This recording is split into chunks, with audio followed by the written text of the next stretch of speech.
Hi, I'm Adam Struns, and welcome back to another ice fishing video.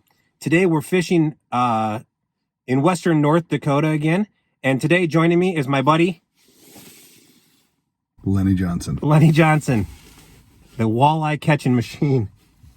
Today we have a line of tip-ups we set out that we're fishing right now. It is cold out today. It's 20 degrees warmer than earlier, but it's 24. It's 24 out? Man, it feels like negative 24 out. We're fishing this line of tip-ups to see if we can get a bite to know where we want to set our shacks up. So tell us what you got on the bottom of your tip-up here. So on this one, I'm just going to back hook this so I can get it in the water quick. I just do one treble through the back, just like that. Single treble. I like this one because it has this little chartreuse blade on it. You can see how beat up it is. I've used it so much. But I like that. I just use a bullet weight on the tip up, and down we go. I mark the depth I'm fishing with this little bobber. Let me get a handle on it. With this little bobber, so I can always just set my tip up back to the right depth. So I like those little tips. I like the blade on it, and we'll see if we can actually pick something up.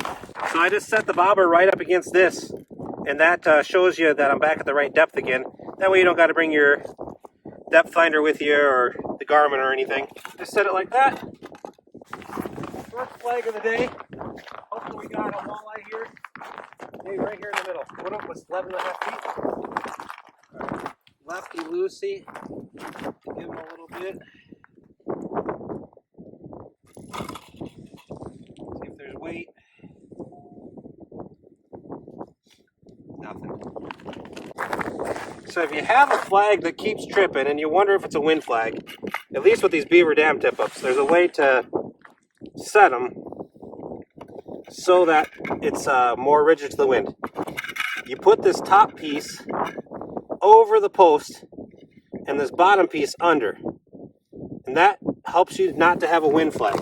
Now if it goes off again, now we know for sure as this turns, the flag will lift off. We'll know for sure that it is a fish. Okay, this time it's been spun. We watched the flag pop up on old Brett Favre here. 3-time MVP. Come on. Give me some weight.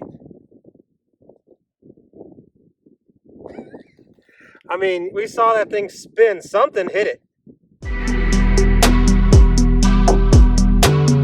Well, we found our culprit for what was making the tip up go off.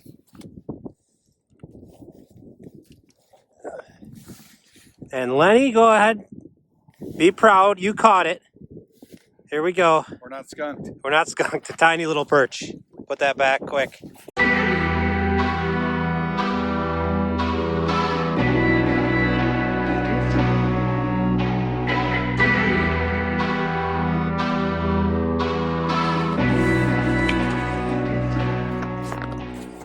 Lenny's got a flag.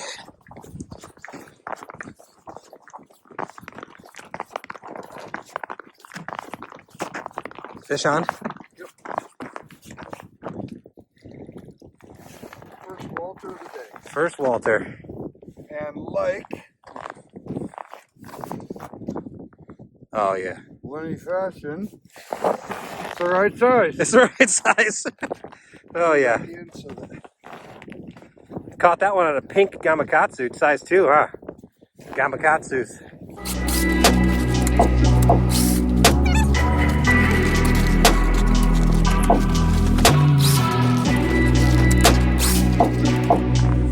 A perch on a tip-up. Wow. That one's going home with me. Perch on a tip-up. I should have kept the first one. Oh man. I didn't even get it down. And he came up off the bottom and took it. So It's 5:50 in the morning, and we're still like 2 hours from sunup, but first walleye of the day, this little guy, and we got a nice wake-up call from a visitor who drove by to say good morning to us. So, or I'd still be sleeping in that chair and that sleeping bag. It's been a slow morning, and as you can hear in the background, I was out starting the generator so I could charge my Garmin because my battery's dying. Come back in, and the jingle bells are ringing on the rod here on the bobber, and there's a nice shiner. What else did you call this? Lenny.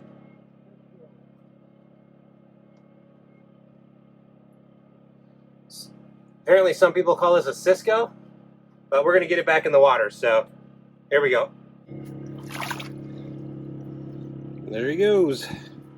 All right, welcome to the first episode ever of Two Guys. What'd you And call a it? peppermint mocha. Two Guys and a Peppermint Mocha.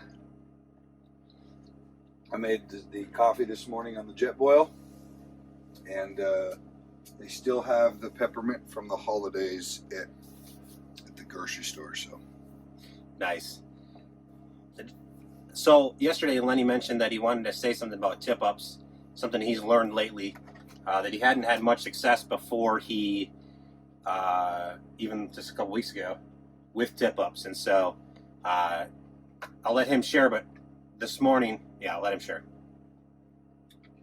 So the Freybill perch is going crazy over there that I just caught. So you put your so the Freybill comes with the line on it. Oops. Comes with the line on it already. I put the bullet weight on it, and then I put the clasp with the barrel swivel on it. This one doesn't have it because I just got it. But then from there, I put a leader on it, and my leaders were too short for a long time, and they would get too bouncy. They were too coiled. And my man here told me that I need a longer leader because when it's down underwater, it's spongy in front of the fish. So I made a longer leader, less pound tests in my fishing line, less flash down there. And I've caught more fish in the last 3 weeks on tip up than I ever have. Yeah. Yeah, you were killing it the other day on the walleyes. I wish we had that on video. We don't, but that was one of our best nights fishing walleyes. I'll post some pictures here. It was phenomenal.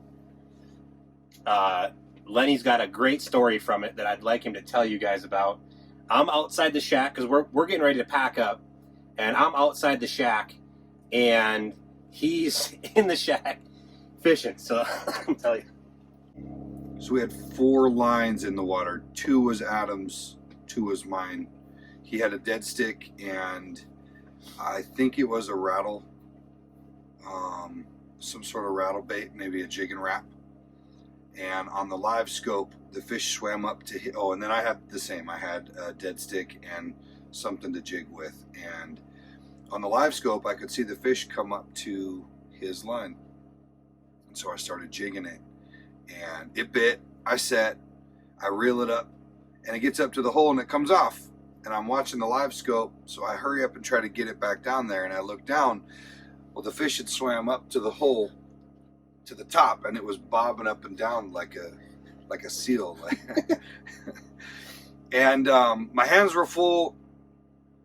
I'm looking around where to put the rod. I put the rod down. I grabbed my glove to grab the walleye. I've been sliced, so I'm a little gun shy about grabbing walleye. So I'm looking for my glove. I go to grab my glove. I put my glove on. I turn around, and he's still bobbing up and down in the hole. So I grab the fish. I get him out of the water, and my bobber's down. So I throw the fish, set the next one, and so the picture you'll see is me holding 2 walleye. Yes, just bobbing up and down. That is awesome. All right, so it's like 10:15 in the morning, and I just want to show you guys my shack because this is not a strength of mine, and we're going to do a comparison here between myself and Lenny. So as you walk in the entrance, you'll notice got some mats, and then I sleep in the zero gravity chair. It's okay. And then Auger's been freezing up, so I got that in front of the heater. So this is my setup. Got my table down there. Fish on! Another one? Yep, Another perch? I think so.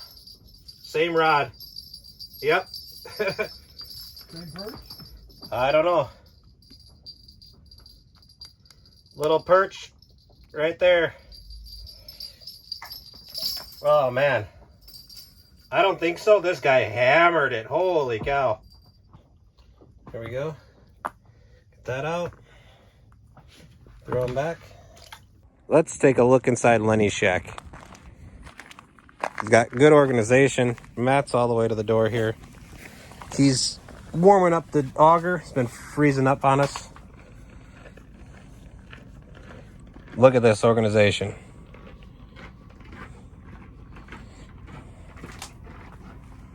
And see, the big difference between his and mine is where he puts his holes, where he drills them at.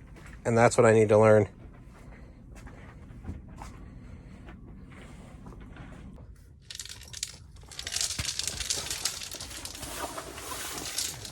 We got one on the clam rattle reel. Nice. What do we got? Lame. A Cisco. A Cisco.